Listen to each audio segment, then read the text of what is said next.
Good morning. And here we are with part 4 of Consequences of Being Unprotected, Denial of Victimhood. Under Section 107 of the Copyright Act of 1976, allowance is made for fair use for purposes such as criticism, comment, news reporting, teaching, scholarship, education, and research. Fair use is a use permitted by a copyright statute that might otherwise be infringing. Throughout our history to the present day, Black women remain unprotected. Now comes being denied victimhood because of rape, domestic violence, and other various crimes that seem to occur towards Black women more so and at a higher rate than other women, regardless of socio-economic background. Since throughout history, it has been law and still considered today that Black women are property and are locked outside of what constitutes being feminine and being socially accepted as being beautiful and an actual natural-born woman, as I stated in the previous video, part 3.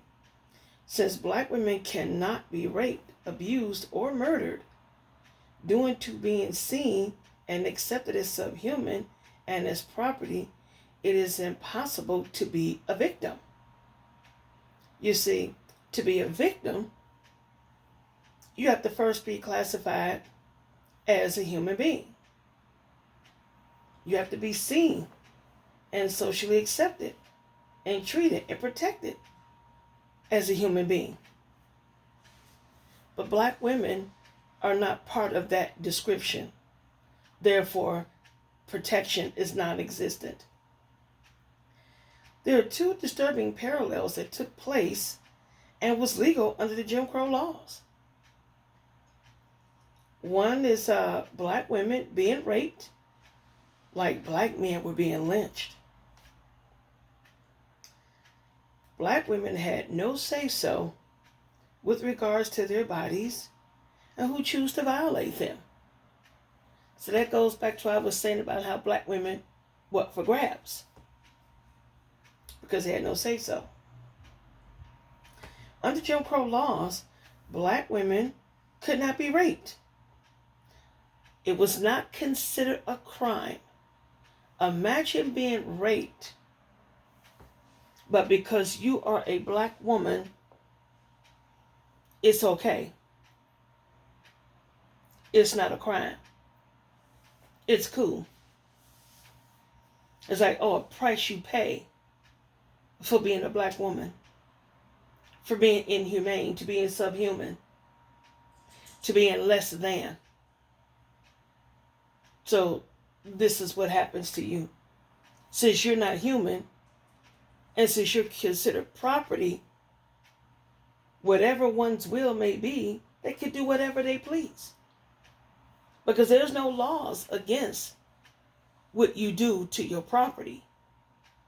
You just can't do it to another human being. And this is where us being unprotected comes from. Because, see, right during slavery, we weren't considered women then. Why? Because we were put out into the fields right alongside our Black male counterparts.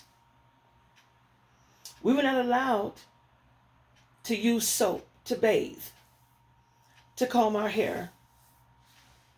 If you got caught with soap, you were beaten for it. You wasn't allowed to be recognized as a human. You was just like chattel, like a machine. You know, a machine is an object.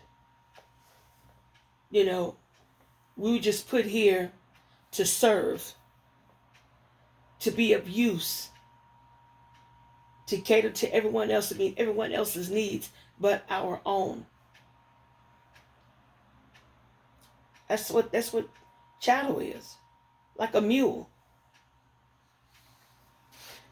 Take the case, the rape of Racy Taylor, whose rape shed light on a little-known terror campaign against Black women.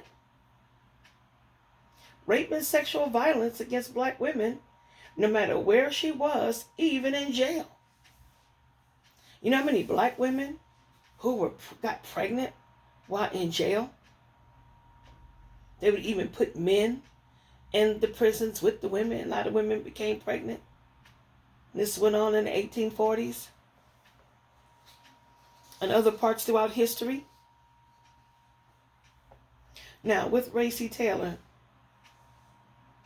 like I said, her rape shed light on a little-known terror campaign against black women. Rape and sexual violence against black women, like I said, it didn't matter, even if she was in jail. Now, what happened to Racy Taylor took place in Abbeville, Alabama in 1944. She was walking home from church. And while walking home from church, Mrs. Taylor was kidnapped.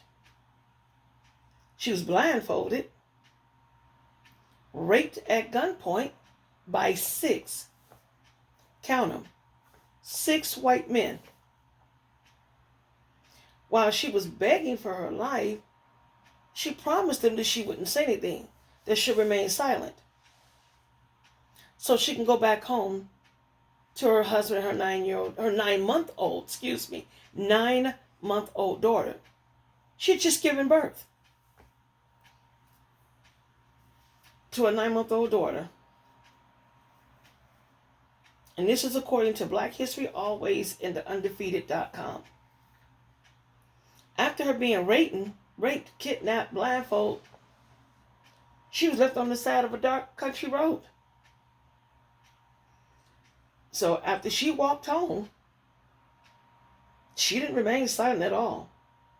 She alerted her family. She told her family what happened to her and who did it. Rosa Parks came out to Abbeville. Rosa Parks was an anti-rape activist and was beginning her career in the civil rights movement. So she came out to agitate the prosecution of Taylor's attackers, after which the Taylor's residence was subsequently firebombed. Miss Taylor, husband and child, had to go and live with relatives. And going to the police didn't do them any favors, nor provide any refuge, as they joined in on the attack. The police came out to her home, surrounded their residence, dragged Mrs. Parks out, threatened her with jail if she didn't get out of town. So after all of this has transpired, Mrs. Racy Taylor's husband decided to leave. So after the incident occurred, her husband left her. She was also, because of the violent rape, gang rape, I might add, she was rendered unable to have any more children. And tragically, her only child died in a car accident in her early 20s. I don't know, I have my suspicions as to whether or not that was an actual car accident and not something else. You know, while rape is both difficult and complex issue in the African American community, its history of blacks in this country and society has impeccably linked racism and sexual assault for both black women and also black men. I have spoken earlier about women's movements and how black women were excluded. Well, during this little known and short-lived anti-rape movement, black women once again were also excluded from this movement. And the white women who were at the head of the movement made it clear that this anti-rape movement,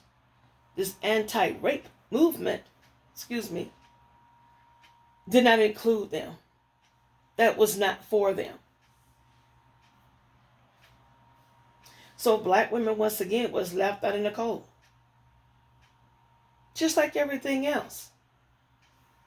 Just like everything else in our society. The black women couldn't do anything. There was no justice. Now, if you think for one moment that rape and campaigns of sexual assault against black women is a thing of the past, think again. Bringing us forward to the present day, to the present age.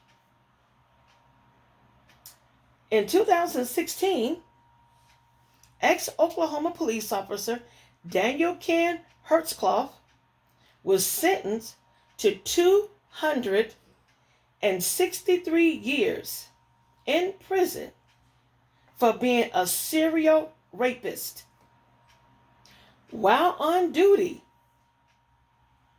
and in uniform. This menacing monster, I call him a menacing monster because that's what he is.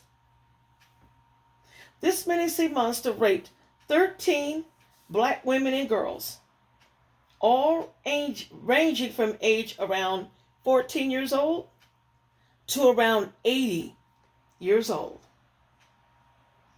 His reason for targeting black women and black girls is because we're an easy target. These victims, they were easy targets. And that nobody would believe them. Because you have to remember, throughout history, and it's still taught that throughout history, black women cannot be raped. Therefore, it is not a crime. And he was also targeting black women who may have had criminal records.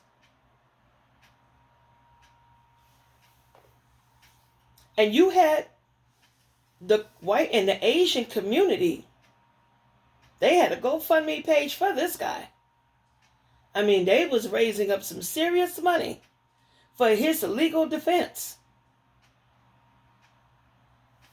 But surprisingly, to my surprise, this guy got sentenced to 263 years. He all sat up there crying and boo-hooing. He ruined many lives and many families. So as you can see here, ladies and gentlemen, if any are listening, being a black woman unprotected in itself is a consequence.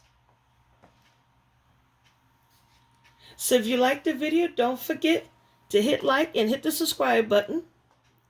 And more will be coming in this mini-series, The Consequences of Being Unprotected.